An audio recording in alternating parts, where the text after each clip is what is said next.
Welcome to Boston Fashion Week's first school night. Our focus on fashion education is particularly relevant today because it's World Teachers Day.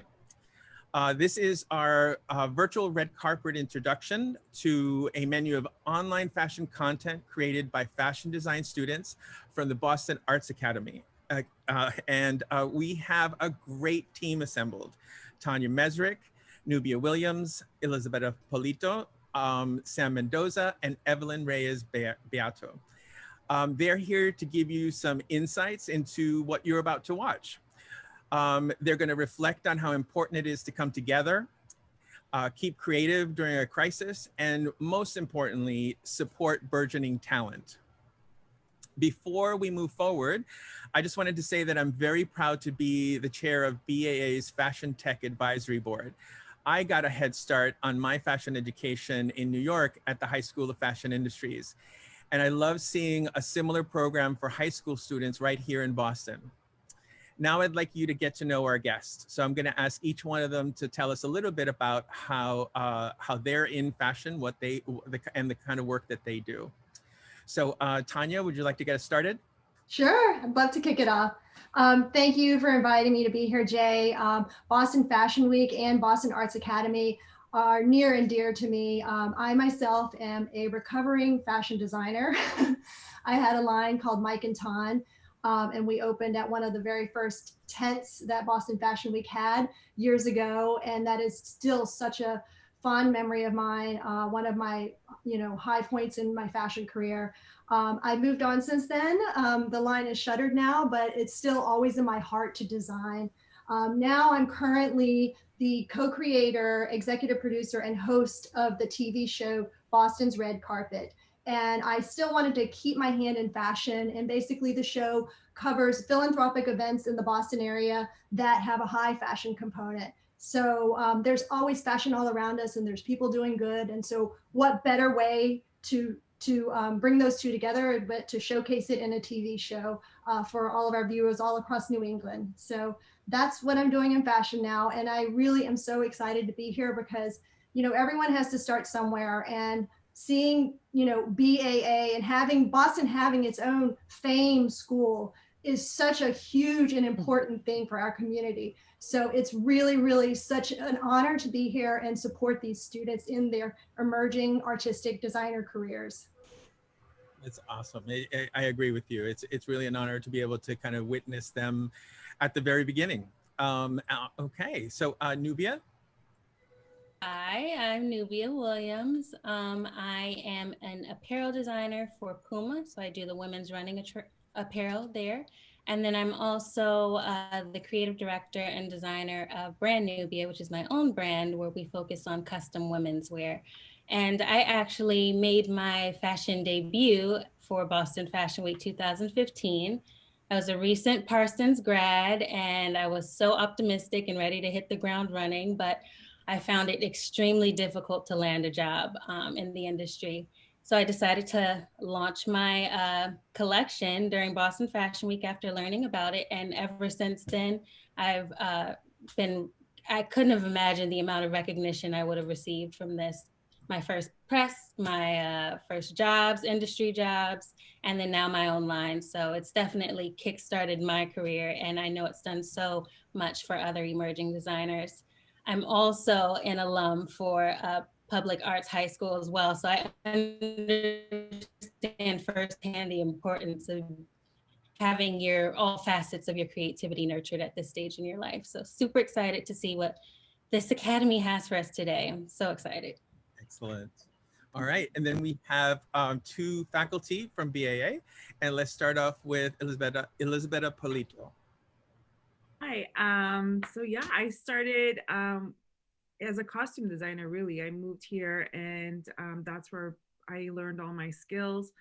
And I had designed, I think at this point, over 50 shows in Boston, and there was an opening at Boston Arts Academy, and I became the costume design teacher.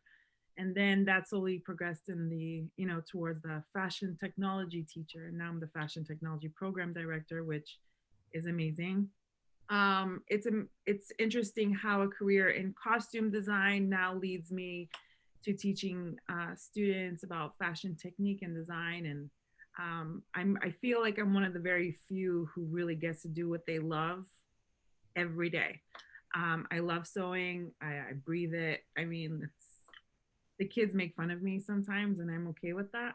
I don't have my own fashion line, but I have my fashion babies. So I feel like balances itself out. That's great. And Sam.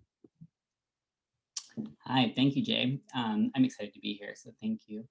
I started designing under my own brand 15 years ago now. I was telling the kids that as we started school, and it felt like a long time ago when I was in college here in Boston. And I first showed 3 years after that at Boston Fashion Week. After starting 2007, I think was my first show for Boston Fashion Week. And I was a senior in college. And I've kind of been trucking since then, and really enjoyed exploring fashion in Boston and exploring how fashion could grow, how fashion could develop in Boston. And when I had the opportunity to come to BAA to start teaching, I was thrilled because I taught myself a lot of what I know, and I had to do a lot of the learning the hard way. So to be able to give young people the opportunity to learn things a little easier and to give them paths that were already paved was really an exciting opportunity for me, especially in business. The industry can be so limiting to folks, so it's exciting to be able to open it up to young people in a new way. So that is where my path is leading. That's great. And then we also have Evelyn on the call, and I just want to say throughout all the prep over this summer with our summer calls with students and faculty and industry people, she has helped keep me sane. So first of all, thank you, Evelyn. And thank you, and you're welcome, Jay. Just share a little bit about, again, your experience in fashion, how you come to fashion. So again, my name is Evelyn Reyes Beato, and as you heard from Jay, I've been helping him this summer. And how am I in fashion? I'm in fashion in so many different ways. I love to wear it. I am a recent graduate of the certificate program at MassArt in fashion, of course. I am also a professional model, and I am also a teacher's assistant at MassArt in the global history class with my fabulous teacher, Kathleen. I can talk fashion every single day, and Jay knows this. I think that's why he recruited me to help him. I'm honored to be working on my very first Boston Fashion Week with Jay. I've been stalking him for several years, and now I am all in his mix. And I'm really, really proud to be on this call with all the four of you and Jay. Cool, excellent. Well, again, thank you guys for taking the time to be a part of this. I wanted to focus in a little bit on the history that both Tanja and Nubia have with BAA, with the Boston Arts Academy. I wanted to get a better idea of like why you think it's important to support a high school program like this. You know, specifics really, like in terms of what you may have had an experience with, or much like Sam mentioned, you know, things that might have been missing that would have been great to get at that age. And just like for me, you know, just the idea of that head start. So I know, again, as I said, I know you guys have both been involved with BAA. So Tanja, I was wondering, again, what have been your experiences interacting with students and faculty? And then, you know, what are your takeaways in terms of the value of what they're getting? Yeah, so in 2019, I was asked to MC their senior fashion show. And I was just blown away by these designs, and just the whole show was so professional. I mean, these designs look like anything you would see on a runway in New York or Paris or Milan. Like, these students worked so hard on their collections, and it blew me away. And just the fact that these were only high school students, like teenagers, basically. You know, I started my own fashion line years ago. You know, I was already out of school already, and you know, just thinking back and kind of, you know, being a little jealous. Like, I wish I had those opportunities that those high school students had to work with these incredible professors like Elisabetta and Sam and, people in the industry who could give them those pearls and just guide them and make their paths easier, and really just nurture their talent, because there was just so much talent there. And the fact that Boston Public Schools has a school like that for students in our community to, flourish and be the best designer they can be is just, it's priceless. It's like such a gem. I definitely agree. And how about you, Nubia? I'm actually a newbie, but I feel like I know them so well and have learned so much, and they never cease to amaze me. So I actually joined the Fashion Technology Board with you, Jay, last year. And from the second I stepped foot in that school, I realized that they are way farther than I ever was at that age. And I thought I was pretty advanced, to be honest. At my age, coming out of high school, I was designing my own prom dresses and had clients at that time, but I still did not level up to these kids here. And they are aware of the cultural climate, and they like to focus a lot of their work around social commentary, and they just say some really profound things with their work and using their art to illustrate narratives. And it's just really amazing on top of the actual technical skills they have. It's like, I'm truly blown away. So I'm so excited to see everything that they've created over the pandemic, because I appreciate you, Jay, creating a platform like this where, we can come together as a community during times like this and continue to support our young creatives. And huge kudos go out to Ms. Polito and Mr. Mendoza, because they are really running that program the way it should be. And I'm jealous as well. I wish I had all of that when I was, coming up. So yeah, that's my relationship with Boston Arts Academy. All right, so now we get to hear from the people who were helping create it all. So I was wondering if Elisabetta and Sam could kind of give us a little background into putting it together during this kind of crazy time, and then also give us a kind of a little insight into what we're going to be seeing in the video that was created. Actually, it's multiple videos. Yeah, so last September, before I was leaving on maternity leave, we had set out that we were going to do this type of curriculum throughout the year. And Hope came along, Hope Victoria, my daughter. And when I came back, Sam was like, you know what, I let them ride this project because they wanted to take the initiative on it. And I was like, oh, this is cool. Like, what's happening? So they got together and they presented this PowerPoint, and I was just totally floored, because here were students, one, articulating themselves in a very professional manner. Not that I didn't expect that, but it was just more that level of pride that they had taken, because it was theirs. This was their baby. They wanted to start it up. And one thing that I'm grateful for, the dynamic between Sam and I, is that we really do let the students kind of choose their path with different projects, because each grade comes with their own skill level, their own needs. And our, then juniors, now seniors, they're like in a league of their own. So when pandemic hit, we had already ordered all the fabric to make this collection, because we were going to have our fabulous 2020 fashion show on June 14th. And the kids were heartbroken. Obviously we all were. A lot of things were quote unquote taken away, but I think what we tried to do was we tell them we can still do this. COVID's not going to stop anything. We're going to figure it out. And if anything, this should be a challenge, or you should look at it as you're the first to produce a collection in a pandemic, and during the summer, that's what we did.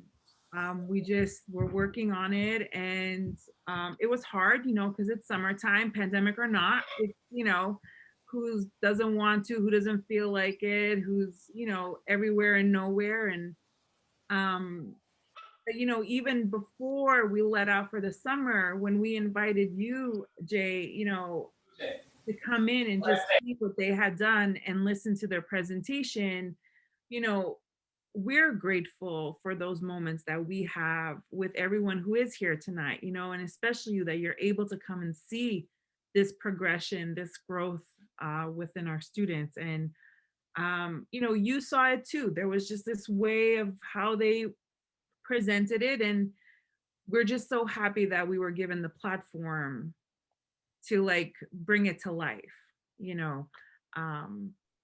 But it's mostly important with this group of students because they're the first students, the first group to go through the full round, the full 4 years of the program, because we're only in our 4th year. So, you know, it's a little bittersweet because you miss, I always say the babies, they're my babies. And, you know, it's like the nesting situation. But I think it's exciting. They wanted something that marked this step that they were taking and moving forward, and also being proud of the fact that they are, you know, the first.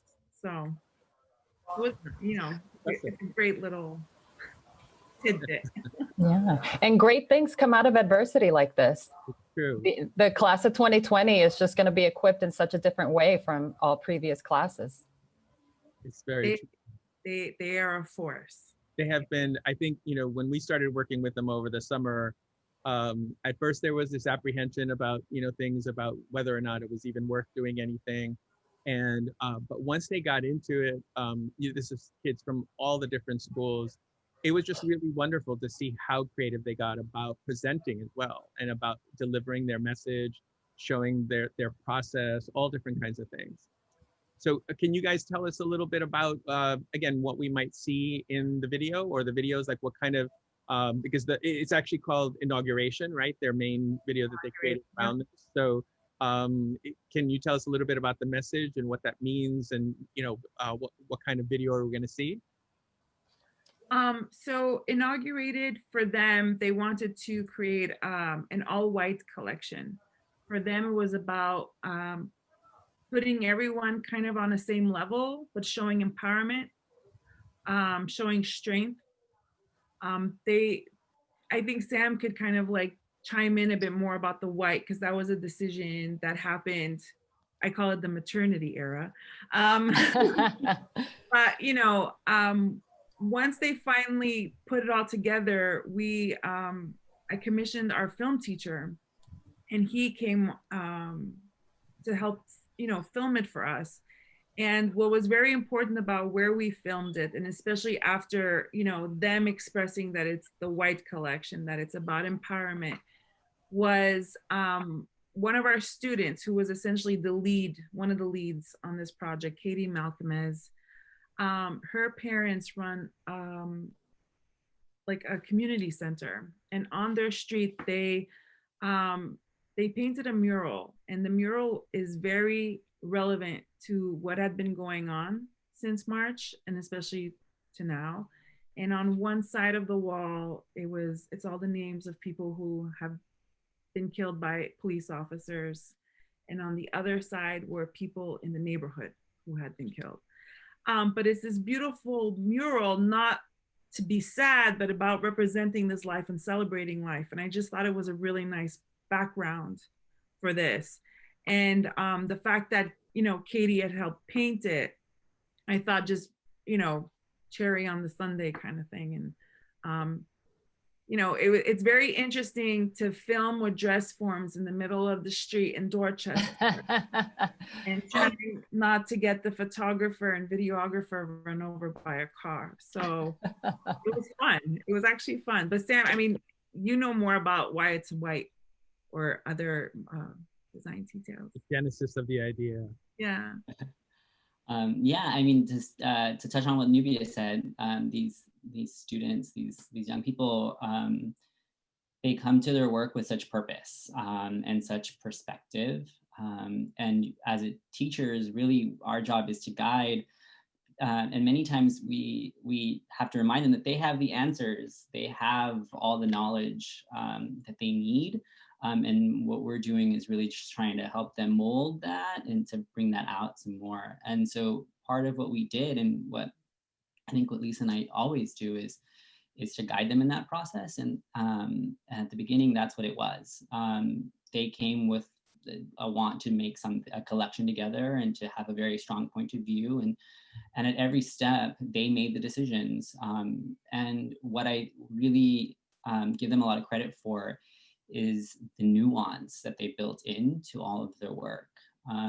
No decision was made without a solid reason and without the team really being cohesive and thinking about that. And there was discourse about the color white and why the color white, and is this really representing who we are? And it grew. And I think for them, it is important to be told and be given opportunities to lead, and to be told that they should lead and take the lead, and that they can make their own decisions at this age.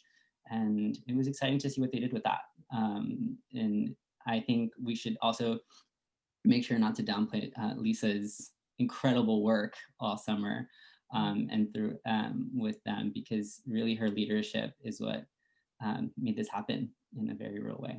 So that is awesome. Well, I don't know about you guys, but I am totally revved up to watch the content. Definitely. There'll be quite a few things to see. So I guess with that, all that's left to do is to thank you guys all for being here. It's time to check out all the great content. You'll be able to see it through bostonfashionweek.com. If you scroll down to day 2, which today is day 2 of Boston Fashion Week, on the landing page, you'll be able to go right to the page with today's content and see all the video from Boston Arts Academy. So with that, I will say good night. Happy Fashion Week, and I look forward to seeing you virtually throughout the rest of the week. Thank you, guys. Thank you, everybody. So much. You guys. Thank you. See you online.